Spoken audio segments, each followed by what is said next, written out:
بسم اللہ الرحمن الرحیم۔ السلام علیکم۔ کہتے ہیں کہ کسی ملک میں ایک نہایت ہی انصاف پسند اور عوام کے دکھ درد بانٹنے والا بادشاہ رہتا تھا، مگر جسمانی طور پر ایک ٹانگ اور ایک آنکھ سے محروم تھا۔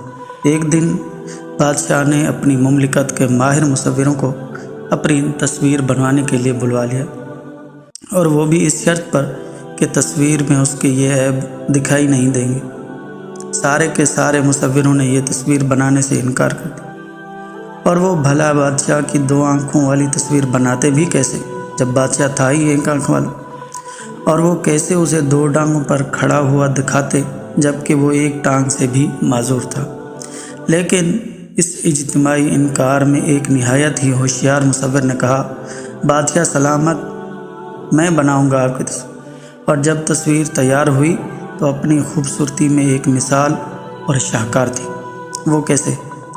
تصویر میں بادشاہ شکار کرتا دکھائی دے رہا تھا، جس کے ہاتھ میں تیر کمان تھا، اور وہ گھوڑے پر سوار تھا، اور شکار کرتے ہوئے اس نے 1 آنکھ بند کر رکھی تھی، جس آنکھ سے وہ محروم تھا، اور جس ٹانگ سے وہ معذور تھا وہ ٹانگ گھوڑے کے دوسری جانب تھی، جو کہ دکھائی ہی نہ دے رہی تھی۔ اور اس طرح بڑی آسانی سے ہی بادشاہ کی بے عیب تصویر تیار ہو گئی تھی۔ بادشاہ نے اس مصور کو اس عیب پوشی پر بے انتہا انعام سے نوازا۔ دوستو، یہ صرف کہانی نہیں بلکہ ایک سبق ہے۔ کیوں نہ ہم بھی اسی طرح دوسروں کی بے عیب تصویر بنا لیا کریں اور اپنے رب کریم سے انعامات حاصل کیا کریں۔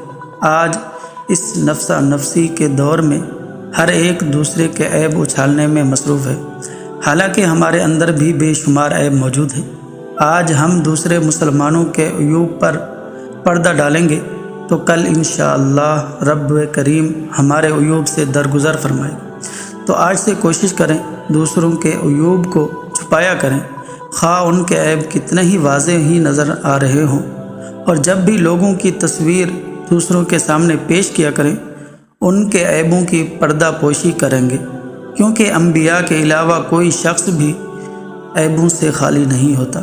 ایک حدیث پاک میں ہے کہ جو شخص مسلمان کی پردہ پوشی کرے گا، اللہ تعالیٰ قیامت کے دن اس کی پردہ پوشی کرے گا۔